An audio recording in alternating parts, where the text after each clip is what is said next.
नमो निष्कलरूपाय नमो निष्कलतेजसे नमः सकलनाथाय नमस्ते सकलात्मने नमः प्रणवाचाय नमः प्रणवलिंगणे नमः स्रष्टादिकर्ते च नमः पंचमुखाय ते पंचब्रह्मस्वरूपाय पंचकृत्याय ते नमः आत्मने ब्रह्मणे तुभ्यं अनंतगुणशक्तये सकलाकलरूपाय शंभवे गुरवे नमः. नैमित्तिक कार्य आटपून शिवपूजेला प्रारंभ करताना धूत वस्त्र परिधान करावे असं शिवपुराणात सांगितलेलं आहे. रुद्रसंहितेतला हा भाग मी तुम्हाला सांगतोय, माझ्या मनाचा नाही. मग सोवळं म्हणजे काय? तर ज्या वस्त्राला शुचिरभूत केलं आहे असं सोवळं. मुळात सोवळ्याचा खरा अर्थ समजून घेणं आवश्यक आहे. सोवळं म्हणजे काय? सोप्पा अर्थ सांगतो, जे ओवळं नाही ते सोवळं. आता ओवळं नसणं म्हणजे काय आणि ओवळं असणं म्हणजे काय?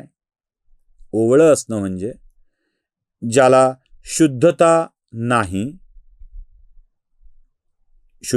नाही, अमंगलाचा स्पर्श झाला आहे, पारसं आहे, चुकीचं आहे, घाण आहे असं ओवळं.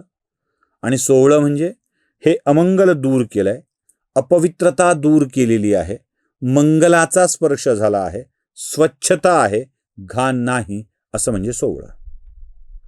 आपल्याकडे सगळ्यात मोठी चूक काय होते सांगू?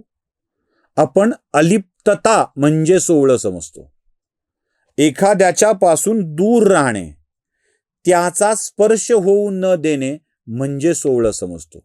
याला कृपया सोवळं समजू नका.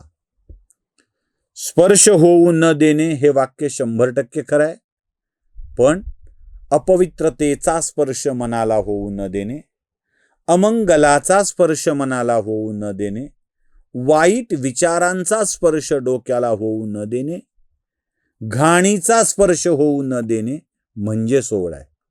आणि रुद्रसंहिता सांगते धूत वस्त्र परिधान करावं. रेशीम वस्त्र का घालावं माहिती आहे सोवळ्यात? मग रेशमी वस्त्राची सोवळी का आली?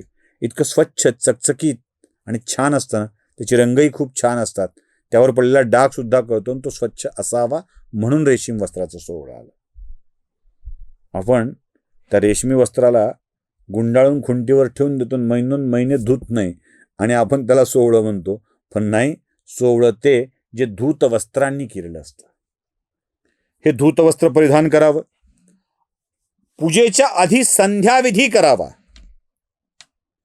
थेट पूजेला जायचं नाहीये, संध्या करावी. त्रिकाल संध्या असते, सकाळ दुपार संध्याकाळ. मग 3 आचमन असतात, त्याविषयी स्वतंत्रपणे सांगता येईल. 3 वेळेला पाणी प्यायचं आणि पुढच्या वेळेला सोडून का द्यायचं याचं एक मोठं शास्त्र आहे. उगाच केशव माधव गोविंद नारायण असं नसतं. ते म्हणजे काय शास्त्र असतं, ते केशव माधव गोविंद नारायण असं नसतं. ते त्याला कारण आहेत, ती पण आपण कधी पुढे बघूयात. इथे कालापव्यय होईल म्हणून मी त्याचं करत नाही. संध्या करावा. संध्या झाली की मग देवघरामध्ये प्रवेश करावा. आता बघा काय काय सांगितलंय, आठवतंय काही? काय एकदा रिव्हिजन करायचं, पटकन अर्ध्या मिनिटात रिव्हिजन. सकाळी उठावं, उठल्याबरोबर ब्राह्ममुहूर्तावर उठावं, ब्राह्ममुहूर्तावर उठल्याबरोबर अंथरुणातच ऋषींचं स्मरण करावं, तीर्थांचं चिंतन करावं, विष्णूचं ध्यान करावं, ऋषीमुनींचं चिंतन करावं, शिवाचा नामजप करावा, दक्षिणेस जाऊन मलविसर्जन करावं, त्यानंतर हात पाय स्वच्छ धुवून घ्यावेत, त्यानंतर स्नान करावं. स्नान करताना देश काळ मंत्र याची आठवण ठेवावी, त्याच्या आधीच आठवण करावं.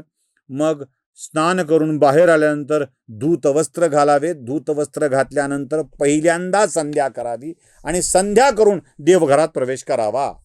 3 भाग एका अर्ध्या मिनिटात सांगितले की नाही? मग तुम्ही म्हणाल कशाला कुलकर्णी नाटकं केली 3 भाग 30 मिनिटं वाया घालण्याची? अर्ध्या मिनिटात सांगितलेलं कळत नाही, हा तर प्रॉब्लेम आहे. आणि जेव्हा पूजागृहामध्ये आपण प्रवेश करू, देवघरामध्ये प्रवेश करू, तेव्हा आपल्याला बसण्यासाठी आसन घ्यावं. बसलं फतकल मारून जमिनीवर नव्हे, आपल्याला बसण्यासाठी आसन घ्यावं. महादेवांनाही अष्टकमलाच्या आसनावर विराजमान करावं. आणि पूजा करताना न्यासादी कार्य करावेत. आता न्यास म्हणजे काय? न्यास म्हणजे ट्रस्ट नाही हं. रामजन्मभूमी न्यास म्हणजे ट्रस्ट असं इंग्रजी भाषांतर नाही त्याचं. न्यास म्हणजे काय हे समजून घ्यावं लागेल. शिवपूजन करताना न्यास करायचं असतं ना, न्यास म्हणजे काय ते समजून घ्या. शिवपूजन करताना न्यासादी कार्य करावे असा शब्दप्रयोग आत्ता आपण ऐकला. तर हे न्यासादी कार्य म्हणजे काय? न्यास कसे आहेत? तर न्यासाची मुख्यत्वे 2 प्रकार पडतात. एक असतो करन्यास आणि दुसरा असतो अंगन्यास. आणि हे करन्यास आणि अंगन्यास म्हणजे काय आहे तेच आपल्याला समजून घ्यावं लागेल. चित्र आणि ग्राफिक्स या दोन्हीच्या माध्यमातून आपण समजून घेऊया. अंगन्यासाला षडंगन्यास असंही म्हणतात.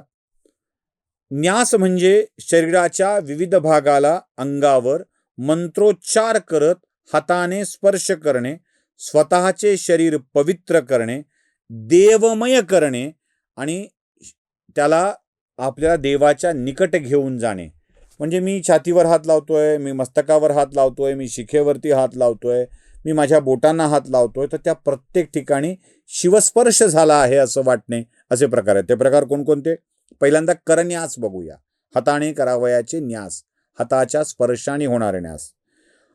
या हे न्यास करताना ओम नमः शिवाय असा पंचाक्षरी मंत्र जपायचा असतो. आता हा ओम नमः शिवाय मंत्र जपत हाताच्या बोटांवर, तळहातांवर, हाताच्या बोटाने तळहातांवर स्पर्श करत न्यास केला जातो.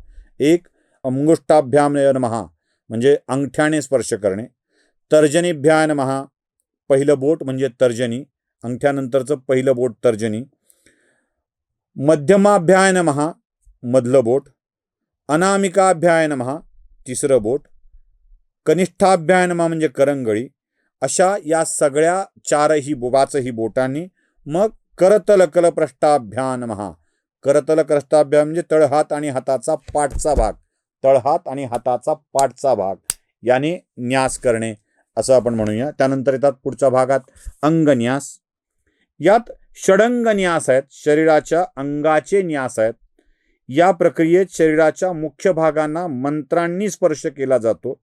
हृदयाय नमः हृदयाचा स्पर्श, शिरसे स्वाहा डोक्याला स्पर्श, शिखाय वशट म्हणजे जिथे शेंडी असते त्या भागाला स्पर्श, कवचाय हुम दोन्ही खांद्यांना स्पर्श, नेत्राय नमः डोळ्यांना 3 नेत्रांच्या स्थानावर स्पर्श, 1 2 3 नेत्रांच्या स्थानावर स्पर्श, अस्त्राय फट टाळी वाजवून किंवा हात फिरवून दिशाबंधन अशा प्रकारचे अंगन्यास करायचे असतात. या दोन्ही प्रकारच्या न्यासांना करून शिवपूजेस प्रारंभ करावा. महादेवाची पूजा करण्याच्या आधी काय करणं आवश्यक आहे? सगळ्यात पहिल्यांदा गणेशाची पूजा करणं आवश्यक आहे. कोणताही ब्राह्मण आपल्या घरी पूजा करायला आधी काय करतो? सुपारीला गणपती समजा आणि मग आधी सुपारीलाच गणपती समजून त्याची पूजा केली जाते. गणेशाचं आवाहन केलं जातं, आवयामी स्थापयामी म्हटलं जातं आणि मग गणेशाची स्थापना करून गणेशाची पूजा केली जाते. श्री गणेशाय नमः या शब्दाशिवाय आमच्या मंत्रांना पोथींची सुरुवात होत नाही. श्री गणेशा करणे इथूनच शब्द सुरू झाला. आधी श्री गणेशाची पूजा करावी, अग्रपूजेचा मान गणेशाचा आहे. त्यानंतर द्वारपालाची पूजा करावी. शंखघंटीची पूजा आधी करतो ना आपण, म्हणजे आधी देवघरातून पहिल्यांदा शंखघंटी काढतो बघा. मग शंखघंटीला स्नान करून झालं की मग त्याच शंखांनी पाणी आपण देवावर वाहतून त्यावेळेला घंटी वाजवत असतो. या हातात घंटी असते, या हातात शंख असतो. शंखात पाणी घ्यायचं आणि सगळ्या देवांना घालायचं असं पण आपण करतो. द्वारपालाची पूजा करावी, दिक्पालांची पूजा करावी आणि मग अष्टकमलदलाच्या आसनावर, अष्टकमलदल उगाच गोंधळून जायचं कारण नाही. ज्या कमळाला 8 दल आहेत, 8 पाकळ्या आहेत ज्या उमललेल्या आहेत, अशा अष्टकमलदलाच्या आसनावर शिवांना विराजमान करावं. 3 आचमन करावीत, प्राणायाम करावा आणि शिवाची यथासांग पूजा करावी. आता पूजा कशी करावी हे अनेक वेळेला आपण ऐकलेलं आहे. यथासांग पूजा करावी आणि त्या पूजेनंतर 2 मंत्र शिवाची म्हणायची आहेत. पहिला मंत्र ऐकवतो. अज्ञानाद्दिजिवा ज्ञानाज्जपुजपादिकं मया कृतं तदस्तु सफलं कृपया तव शंकरम. हे कल्याणकारी शिवा, मी जाणून बुजून जप पूजनादी कर्म केले आहे. जाणून बुजून हे कर्म केलं आहे आणि ते आपल्या कृपेने सफळ व्हावे अशी माझी तुम्हाला प्रार्थना आहे. दुसरा मंत्र म्हणायचा आहे. शिवे भक्ती शिवे भक्तिर्भवे भवे अन्यथा शरणम नास्ति त्वमेव शरणम मम. प्रत्येक जन्मात माझी शिवाप्रती भक्ती असावी. एकदा नव्हे, प्रत्येक जन्मात माझी शिवाप्रती भक्ती असावी. शिवाप्रती भक्ती असावी. शिवाप्रती भक्ती असावी. कारण तुमच्याशिवाय माझी कुणासाठी भक्ती नको आहे. आपणच शरणदाता आहात. आपणच खूप महान आहात आणि या भक्तीनेच मी प्रसन्न होणार आहे असं म्हणून आपली पूजा संपन्न करावी, शिवाची प्रार्थना करावी आणि आपली पूजा पूर्ण होते. अशा प्रकारे शिवपूजनाचा विधी सांगितला आहे. या शिवपूजनाच्या विधीनंतर बरंच ज्ञान मिळत जातं. शिवाची पत्नी पार्वती, शिवपार्वती विवाह झाल्यानंतर मेना जी हिमालयाची पत्नी आहे ती पार्वतीला पातिव्रत्य धर्माचा उपदेश करते आहे आणि तो काय आहे हे आपण बघूया पुढच्या भागामध्ये. नमस्कार.